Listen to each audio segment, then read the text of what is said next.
Wow! Diyos ko day impacto! Ay, grabe siya, judgmental. Sino ka ba? Ako si Kamatayan. Susunduin na kita. La, saan naman tayo pupunta? Alam mo naman pandemic, gala ka ng gala, nadamay mo pa ako. Huwag ka nang maarte, sumama ka na lang sa akin. Ayoko ang sumama sa'yo. Buti sana kung may dala kang kotse. Ayoko mag-commute, no? Ano yan? Royal yan? Masarap yan? We, masarap yan eh. Nakatikim na ako niyan dati eh. Anong lasa?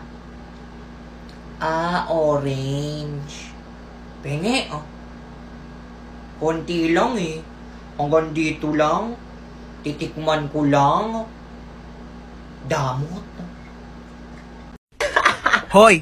Ako ba yung tinatawag mo? Oo, ikaw. Ay, pues may pangalan ako. Oo, princess. Ganda-ganda ng pangalan ko. Hoy, tinatawag mo sa akin. Sumama ka sa akin. Wag mo ako inuutusan. Nanay ko, hindi ko sinusunod. Ikaw pa kaya?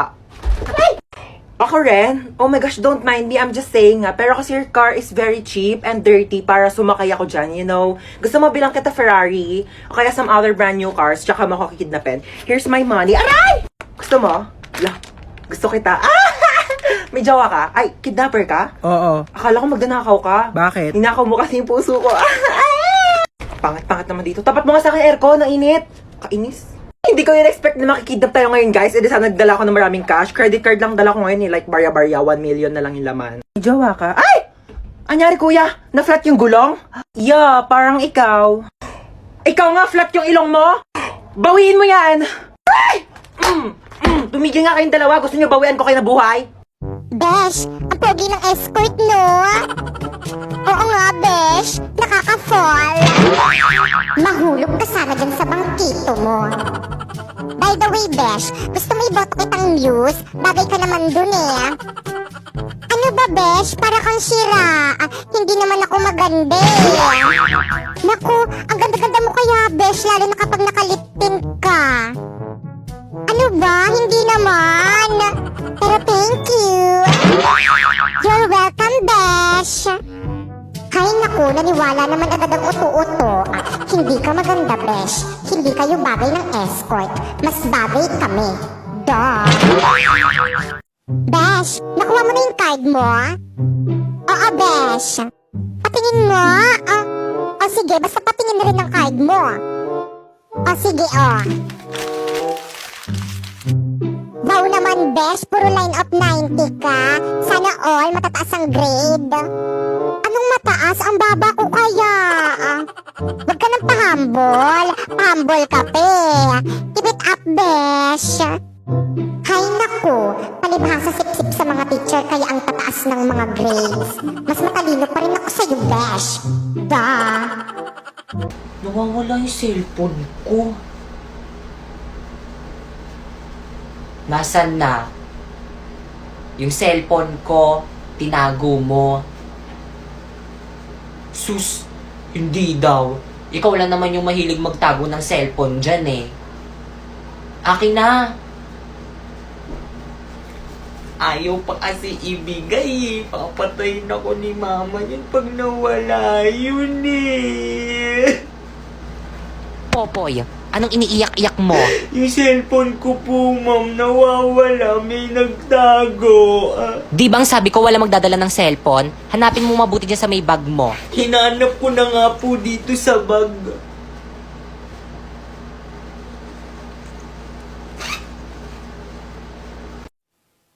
Baby, make me feel like I never felt before. Hold me close. One more door. I don't wanna hurt anymore. Bima, 3 plus 3. 6 po, ma'am. Very good. Ang galing mo na talaga. Siyempre, magaling po kayo magturo, ma'am eh. Dumali na naman ang sip-sip. O ikaw naman, Popoy. 3 minus 3. Ayan na, ayan na. Pasneya. Pagdating sa akin, ang hirap ng tanong. Palibhasa may favoritism. Mama, bayad ho. Wag mo akong mama, hindi kita anak.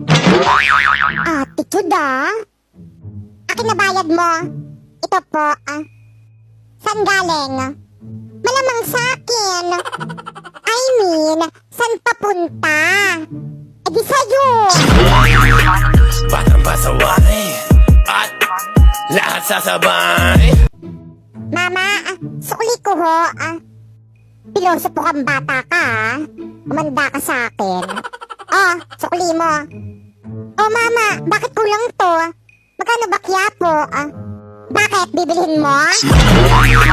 Batang pasaway at lahat sasabay. Sinong pumatay kay Lapu-Lapu? Popoy. Aba, hindi ako, sir. I'm not a killer, no? Anong sagot yan? Ang tanong ko sa'yo, sinong pumatay kay Lapu-Lapu? Aba, hindi na ako, sir. Paulit-ulit. Sira ulo ka talaga. Gusto ko makausap yung nanay mo. Maliwanag? Ma, pinapatawag kayo sa school. Sir, ano pong ginawa ng anak ko? Tinatanong ko lang naman yung anak niya kung sinong pumatay kay Lapu-Lapu. Sabi niya hindi daw siya. Ikaw pumatay kay Lapu-Lapu? Hindi, no? Baka ikaw yung pinapatawag dito eh. Hoy, mas lalong hindi ako yung pumatay kay Lapu-Lapu, no? Batang pasaway at lahat sasabay. Besh, kanina pa tayo gala ng gala. I'm hungry na. Saan mo ba gusto kumain, Besh? Kahit saan, basta libre mo. Ka pala? Sige, Besh. Dito na tayo kumain sa may Jollibee. Ay, Jollibee na naman. Nakakasawa na yan eh. Sige, dito na lang sa may McDo. Naku, nakakasawa na rin yan. Di ka ba nagsasawa dyan? Saan mo ba talaga kasi gustong kumain? Kahit saan nga, paulit-ulit. Masarap naman ang sardinas kumakain nga niyan mga mayayaman. Yak! Bakit kaya kumakain ng sardinas pang-poor lang naman yun eh. At saka ang lansa-lansa nun hindi yun bagay sa aming mga, mga mayayaman. Kaya kung ako sa inyo, wag na kayo kumain nun. Di masarap.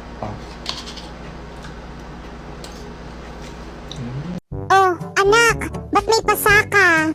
Nakipag-away po ako eh. Ay, astig. Sino nakaaway mo? Si Anthony po, yung tambay dyan sa kalsada. Tara anak, resbakan pa natin. Wag na, Dad. Nakipag-break na ako sa kanya. I hate him so much, Dad. I hate him. Besh, excited na ako mag-recess. Popoy, kanina ka pa. Ang dal-dal-dal-dal mo. Ay, sorry po, ma'am. Dahil dyan, ikaw ang magsagot ng tanong ko. Patay. Kung ako'y may 5 anak sa unang asawa at 10 naman sa pangalawa at 3 sa pangatlo, meron akong kalandian, ma'am. Isa kang karengkeng, ma'am. Tito, o ano yun, utoy? Pwede ko po ba ligawan yung anak nyo? Ano? Bakit? Kaya mo na bang buhayin yung anak ko? Hala, patay na po pala siya. Condolence po. Batang pasaway at lahat sasabay. Alam mo, palagi na lang tayo nag-aaway. Ikaw naman lagi nag-uumpise. Kung ganon, mabuti pa maghiwalay na lang tayo. Di sige, bahala ka sa buhay mo.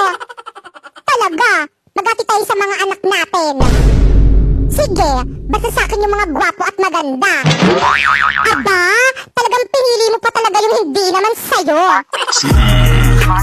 Batang pasaway at lahat sasabay. Kukunin ko ang mga bituin at ibibigay ko sa iyo. Please shut up. Hindi mo nga makuha yung kulangot mo, bituin pa kaya? Batang pasaway at lahat sasabay. Ay, sorry. Hindi ko alam. Ito lang pala yung gusto mo. Ito Anak, bilan mo nga akong napkin sa tindahan. Ayoko ma, nakakahiya. Baka sabihin ng tindera ko yung nagnanapkin eh. Hindi yan, kasama mo naman ang anghel mo, gagabayan ka nun. Pwede siya na lang yung utusan niyang bumili ng napkin nyo. Parang napkin lang naman yung bibilhin, kailangan dalawa pa kami. Aba, bastos kang bata ka. Ang bastos, nakahubad. Yan ang bastos, kinakausap mo, tinulugan ka. Umayos ka nga mo, baka hindi kita mapagtansya.